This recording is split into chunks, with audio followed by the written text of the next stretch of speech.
Jared Polin, FroKnowsPhoto.com, and this is your I will not be shut down.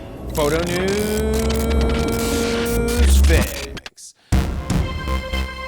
This fix is brought to you by Stock, which is still the easiest way to sell your photos, videos, and vectors online. It's still super simple. You upload your photos or videos to Stock, they tag and keyword them for you, and then distribute them for sale on the largest stock websites like Shutterstock, Adobe Stock, Pond 5, and now Getty Images, as well as iStock Photo. When you sell something, Stock takes 15% and you get the rest. So far, out of the 3,600 plus people who have signed up with my link, they've had 70,000 plus downloads and generated over $30,000 in sales. To sign up for free right now, head on over to bit.ly/wirefro334. First up, Capture One has announced that they will be following in Adobe's footsteps. You're following too close. And moving towards a model that allows for them to make updates as soon as they are ready versus waiting for a new release. And I quote, "From 2023, we will no longer be tied to an annual cycle for major releases. As a result, there will not be a Capture One 24. Instead, we will continuously release new tools and features on a rolling basis throughout the year." In the past, Capture One had something called a perpetual license, which allowed people to purchase a license to, for example,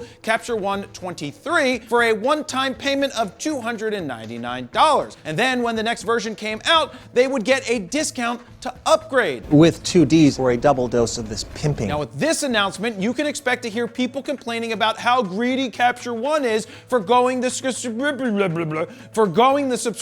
model, and how when someone buys a software, they somehow own it and they expect to get all the upgrades in the future for free for life. Well, I hate to break it to you, but Capture One was already offering an annual subscription that gave you all future updates. They even offered a $24 a month option, which is more expensive than the photography bundle from Adobe that gets you Lightroom and Photoshop for only $10 a month. Now, please tell me once again how Adobe is greedy. Greed is for amateurs.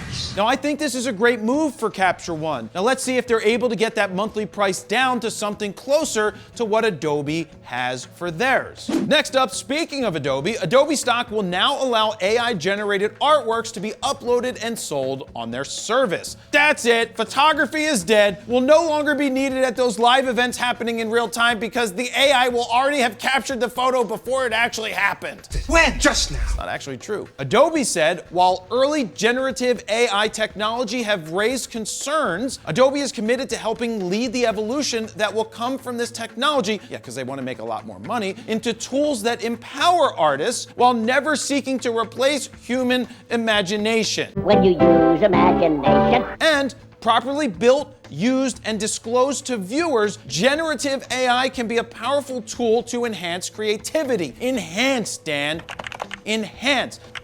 Accelerating the creative process to benefit both consumers of digital assets and the community of contributors who produce those assets, and also our stock's bottom line. I guess a healthy bottom line doesn't mean much. I put that last part in there. Adobe has some new policies around generative AI that prohibit submissions based on third-party content, which includes text prompts that create people, places, property, or copy any artist's style without their consent. Now, I wish Adobe Stock had a policy that wouldn't allow my images to be sold for 99 cents or less. Maybe 20% of a market value. Mind you, I only have 3 images on Adobe Stock that have been licensed 7 times since 2018 for a whopping total of $6.92. 6! Hell, if I can sit at home and generate some AI images, I might get rich. I'm rich, biatch! Speaking of AI, I created a firestorm in the comment section when I uploaded these AI-generated images of myself to Instagram. And on the next FroKnowsPhoto Raw Talk podcast that comes out on Friday, Steven and I are going to answer those commenters head on. So be sure to tune in wherever you get your podcasts, or head on over to FroKnowsPhoto.com/podcast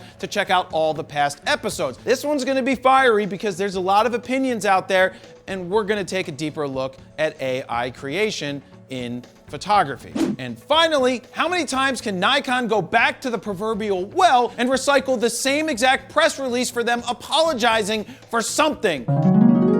Apology for announcement of product deliveries scheduled to be released in September 2018. And then? Nikon Z400mm f2.8 TC has received a large number of reservations beyond expectations. And then? We have received a large number of reservations for the ZFC. It may take some time before the product is delivered. And then? You do this every time you release a product.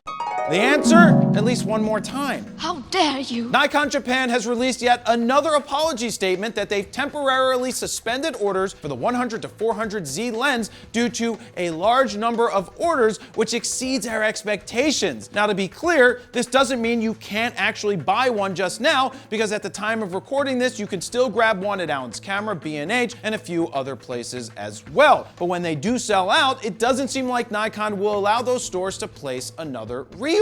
And by reorder, I mean reorder. Here's a translated statement from December 1st of 2022. Thank you for your continued patronage of Nikon products. We have received a large number of orders for the Nikon Z100 to 400mm VRS, which exceeds our expectations. We have decided to temporarily stop accepting orders from Friday, December 2nd, 2022. We are considering increasing production due to the favorable reception of orders, but we sincerely apologize for causing a great deal of inconvenience to customers who are waiting for this product. You're considering increasing production of a lens that is really popular and you're having trouble keeping in stock? I mean, I know choices can sometimes be hard. You can hold on to your red snapper, or you can go for what's in the box. But this isn't really a hard choice. I'll take the box. Unless there's some underlying issue keeping them from ramping up production, and why would that be the case? Gee, let's see.